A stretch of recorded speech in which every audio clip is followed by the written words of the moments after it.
I'm forced to ask the difficult questions here on this show called First Take. Should Philly bench Carson? They should have benched him, a month ago or 3 weeks ago when I first brought it up. It doesn't matter anymore, just to hold him accountable. I don't think it matters anymore. But the bigger thing for me is that was shocking sound from the presser, I think.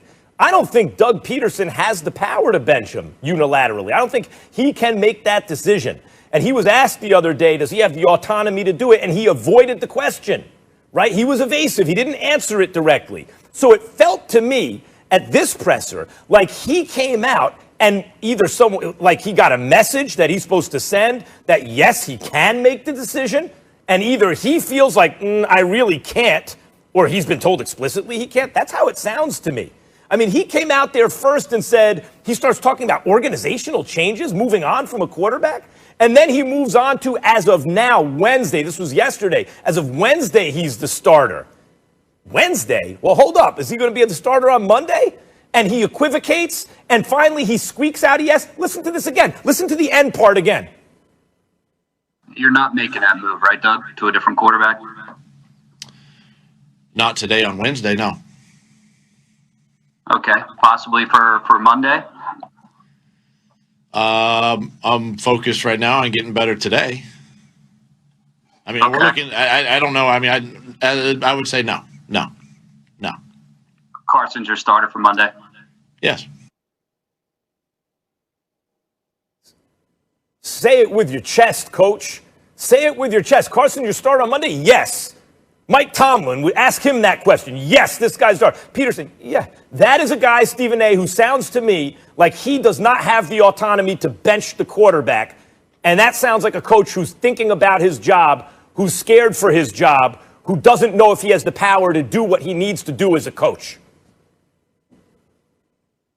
I think you're reaching. And the reason why I think you're reaching, Max, is because of a couple of things. I'm going to defer to a quote that Doug Pederson made. I don't need to call it up or whatever because I think the audience would rather hear me speak than him. But I will tell you this. He did say, quote, in terms of Carson Wentz, he said, we are conceding to losing. I'm paraphrasing here. He said, basically, you're throwing away the season. Max, that is an indictment against Jalen Hurts. Jalen Hurts has thrown 2 professional passes in the National Football League. Jalen Hurts was at the University of Alabama playing in a national championship game and had one of the most horrendous first half performances that we had seen. He got benched for Tua Tagovailoa. And that obviously put Tua on the map because he ultimately brought Alabama back and they won a national championship against Georgia.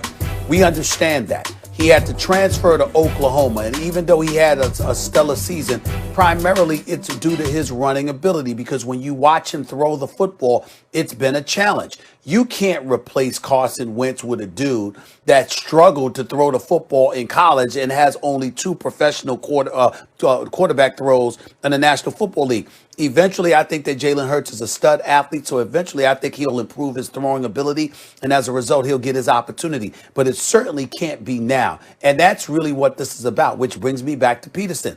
You got Miles Sanders, you got Boston Scott. These dudes run the football exceptionally well. They have been running the football effectively. Why not run the football more and throw less? You've got an offensive line that clearly can run block. Both of them are averaging at least 4.8 yards a carry. Why not do that? You look at some of the weapons that they have, whether it's Fulgham, whether it's Rager, whether it's Goddard, who's back now. You've got weapons. So the bottom line is, why has Carson Wentz regressed over the last 3 years? If Doug Peterson's a bit nervous, maybe he should be nervous. Maybe he should be looking in the mirror. Because how does Carson Wentz comes back from that nasty and Nick Foles steps in and wins them a Super Bowl?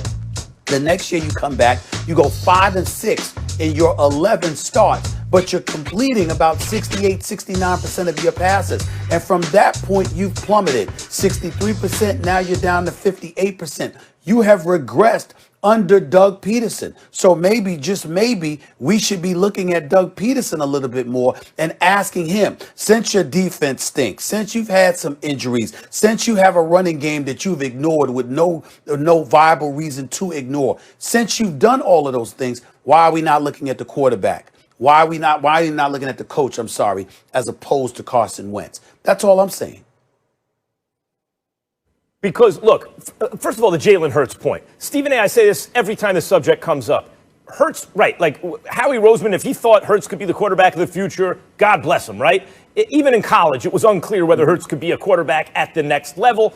And maybe we're finding out, no, or at least the early returns don't look good. This is not about the Eagles giving themselves the best chance to win that week. This was about saving their franchise. This is about putting their franchise quarterback on the right track.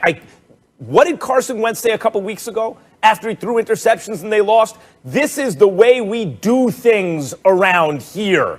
He wasn't held accountable. This is all about holding Carson Wentz accountable. I actually think it's probably too late to do that. You know, everyone making excuses for him at the end of last year, telling him he's playing so great. He didn't do any soul searching in the offseason, right? He thought he was so great. He was reading his press clippings. Everyone was talking about it. I was thinking, no, this is going in the wrong direction. And he needed to be working on some stuff. And this year also, the message he's received is this is just the way we do things around here. You got, when Donovan McNabb, how often have I brought up Donovan McNabb, right? He was paid money. He was expected to make up for deficiencies. In 2009, he was benched. I want to say it was against Baltimore, right? He was sat down. And he even admitted later that season, that sparked the run. And they wound up in the NFC Championship game because they benched McNabb. They held him accountable, and he had to look in the mirror, and they got better. Carson Wentz needs to be, it's not about winning that Sunday. It's about the rest of his career and the rest of this contract he has with the Eagles, Stephen A. Doesn't matter if Jalen Hurts is a good enough replacement. Simple question. When Donovan McNabb was quarterback in the Philadelphia Eagles, who was the owner? It was Jeffrey Lurie. The owner of the Eagles in 2009? Go ahead. Yes, that's right. So my response, it was a rhetorical question in that sense. What I'm trying to say, Max, is the real question to you is, why would Jeffrey Lurie and ownership for the Philadelphia Eagles have a problem holding Carson Wentz accountable when they held Donovan McNabb accountable? Do you have an answer to that question? Stephen A., I don't. I will say that sometimes certain quarterbacks and certain owners have certain relationships. We saw with Tom Brady and Bob Kraft. Tom Brady did an end around the greatest coach of all time, and Bill Belichick. You bring up Jerry Jones and Tony Romo. What I see and what I hear is Jeffrey Lurie and Carson Wentz are good to the point that guys are scared. And when you hear things, whatever, and you hear it from a couple different places, but when I hear a coach barely able to squeak out a yes, first he avoids the question, he's evasive. Then finally, it sounds like he got the memo, hey, tell everyone this is your choice. But he doesn't do it with his chest. He's like eating the words before they come out of his mouth, right? And he says, no, and he equivocates. Right. And finally, he squeaks out a yes, that he has the power to do it. Do you believe him? You believe he has the power to do it? See, here's my thing. Joe Banner was in the position that Howie Roseman is in now. So to me, here's the answer. Here's the answer that I'm looking for that I don't have. I'm looking for this answer. Is it true that management elected to give Carson Wentz the contract that he has, usurping the authority of Doug Pederson? Because see, if Doug Pederson didn't want him, then it all makes sense what you're saying. But if Doug Pederson was right there with them when it came to investing this money in Carson Wentz and making him the future of your franchise, then maybe Doug Pederson is scared himself, Max, because he knows that he went upstairs and fought for Carson Wentz to be that guy. That could be. And now you got to find a way to make it work. Yeah. Those are two different scenarios. No, you know what? That may be. But he looks scared to me. He looks evasive and scared to me. That may be. It may be that he vouched for Carson Wentz, but he looks scared to me. Listen, it may also be this. Carson leads the NFL in sacks taken. I realize that, off-target throws, and also interceptions. But at the end of the day, it appears he lost his confidence because we know he can do it. He's done it before, and maybe they don't think it is the right move to bench him, and they don't think Jalen Hurts is the answer. So this is